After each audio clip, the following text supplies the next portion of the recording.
My company has a tradition where every employee gets a new pair of Converse All-Stars when they start. And we also hand these out to our customers. So I found this nice piece of walnut, and I had some tiny shoes lying around in a box. And I thought, what a great way to make a table for one of our conference rooms at our office. So this is the story of how we built that. The tabletop needed a lot of sanding. It was a live edge piece of walnut, beautiful piece of wood. And so I went along with the sandpaper all around the edge, spent quite a long time sanding the edges.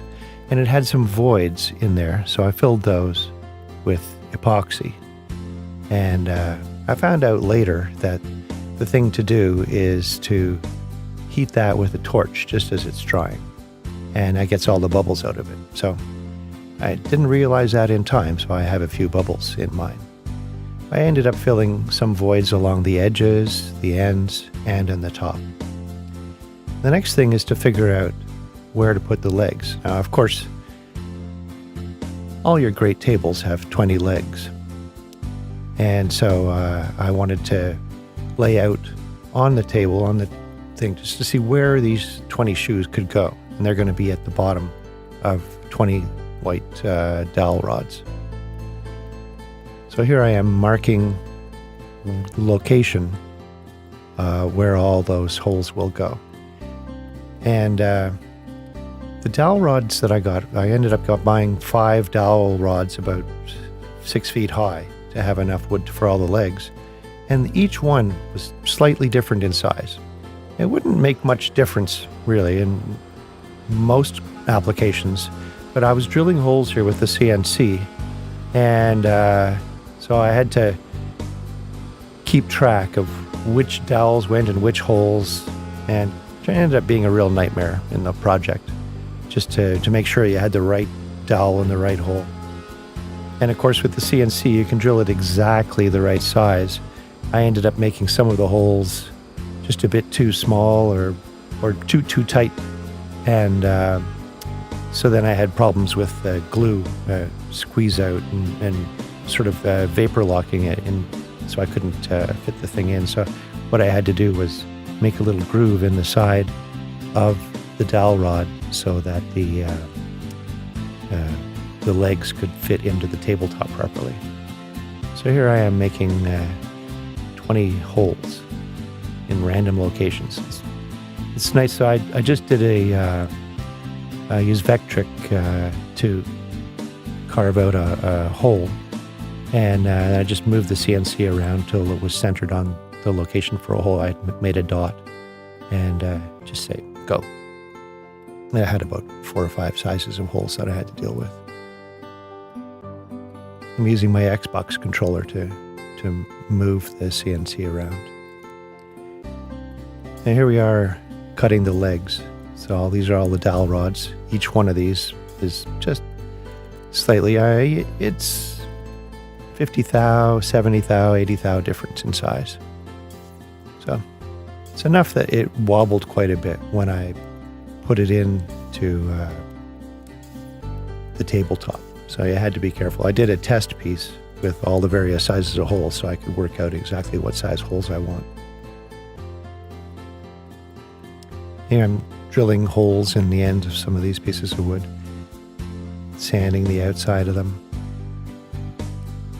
This project, although it's a nice table, was really all about building 20 legs and painting them and all that.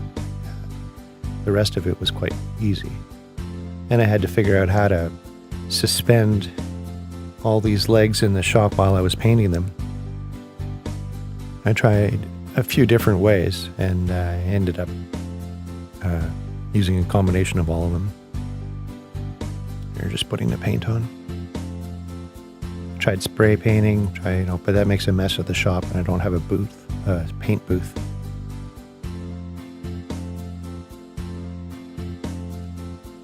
Then I tried taking a piece of wood and just sort of putting in a bunch of nails through the, or actually, this one here I'm screwing into the top of them, so I'm hanging those legs down. later on, I actually just took a piece of wood and hammered a bunch of nails through here and just put the pieces on that. All the while, I'm trying to keep track of which ones are the right size for each hole, so I'm not losing track of that.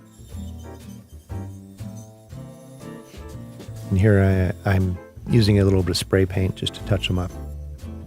Paint them, sand them, paint them, sand them. I wanted them to be kind of a glossy finish. So here's some sanding, some more painting. You can hear the blower of fan going. Now, what I wanted at the bottom of each of these legs was a small sole, a small piece of wood in the shape of a shoe that the shoes could fit on. So I made one by hand on the bandsaw and then scanned it in took a picture of it. And I ended up then creating a whole bunch of them by the CNC. So we're following that process now. Just cutting it out quite roughly. I'll take it over to the sander.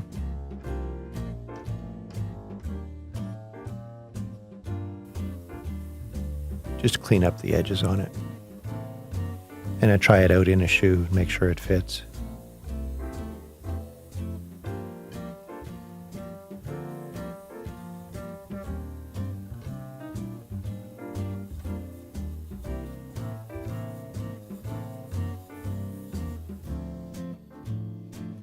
So this is Vectric. I did a whole video about this. I'll put a link up for that. Basically, Vectric has a way of taking a picture, scanning it, and then using that in a project, which I use that feature quite a lot. So I made a box the size that I wanted it in the end. And then here, I mirrored it, and then made a whole bunch of them. And did a profile cut on the outside of each of those. So I left enough space around the outside that I could use a 1/2-inch bit to cut them out. And then put in some tabs. It didn't end up working as well as I thought because the wood was a little thinner than I expected. It was metric wood. Here, look at it. Take the GoPro camera and stick it right underneath there. Just a second. It's not the cleanest sounding cut.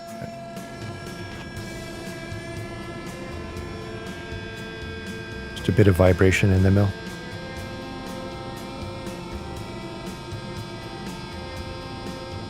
So it goes around, does a 1/4-inch deep cut, and then goes down. Or it drops down a bit, and you'll see it pop up there and down. So that's adding tabs to hold that piece in, and then we just cut those tabs out at the end. That's the theory. In reality, it ended up cutting through anyway, and so the piece would just sort of flip out of there at the end of the cut.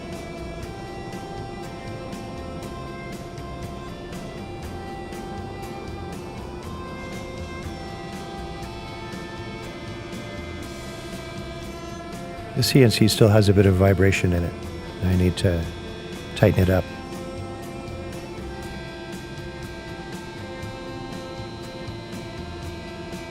I used these absolutely massive linear bearings, which I thought would have no problem at all, but there's just enough vibration at whatever frequency the machine operates at, and the way vibration works, that the whole thing will kind of shudder.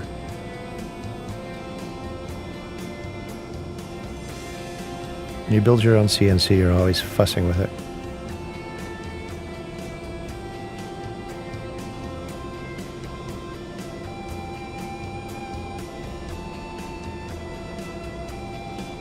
There you can see the piece comes loose.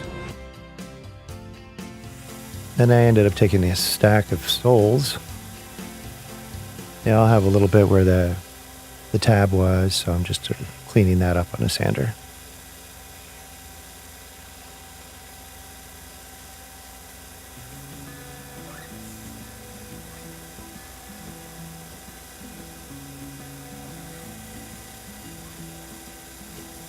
The whole project is about making 20 of something. It's like one of those projects where you make a drawer, or you make a cabinet with a bunch of drawers, and the whole project ends up being about making drawer after drawer after drawer. You end up going all assembly line on the project. All right, I'm drilling holes in all the ends of those soles. So I've painted them white. And then I'll screw them on the bottom of the legs.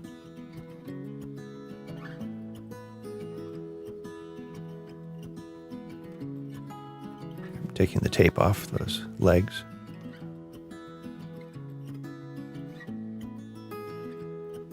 I had taped them around the end, and of course the paint got underneath the tape anyway, so I ended up having to clean that up.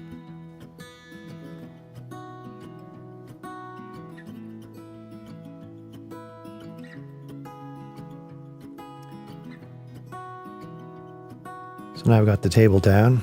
I'm figuring out where to put all those legs and gluing each one.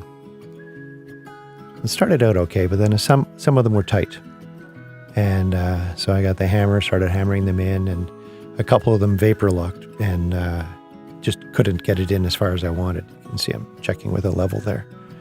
So I ended up carving little grooves in the side of each leg to let the air out as I was putting it in. I had thought about making all these legs at different angles, but that just seemed like an extra complication, and there's already enough legs to make it complicated enough looking. I also thought about using a random number generator to come up with the locations for all those legs. Putting the finish on now with this Rubio monocoat, which is, I think, a floor finish, but it worked great for tables. The nice thing about it is you put it on, you let it sit for 5 minutes, and you wipe it off. And so you don't put a second coat. It sort of chemically finishes after 5 minutes, and there's really no point in putting a second coat, no point in putting any more. Putting a finish on the top now. My friend Tom dropped by for dinner that night, so he was quite mystified by this strange-looking table down in the shop. Tom builds beautiful wooden boats.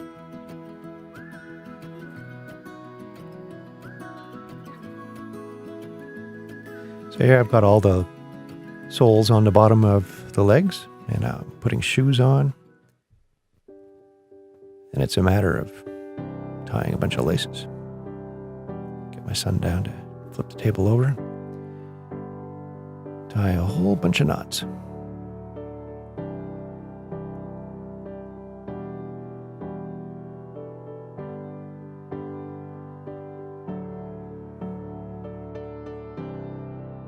A few shots of what it looks like in the end. Nice red shoes and the white legs really kind of glow out at you. And the tabletop is beautiful. So here it is in our little meeting room. Our company has small meeting rooms, big ones, stand up, sit down. This one has a couch in it, and now a nice coffee table.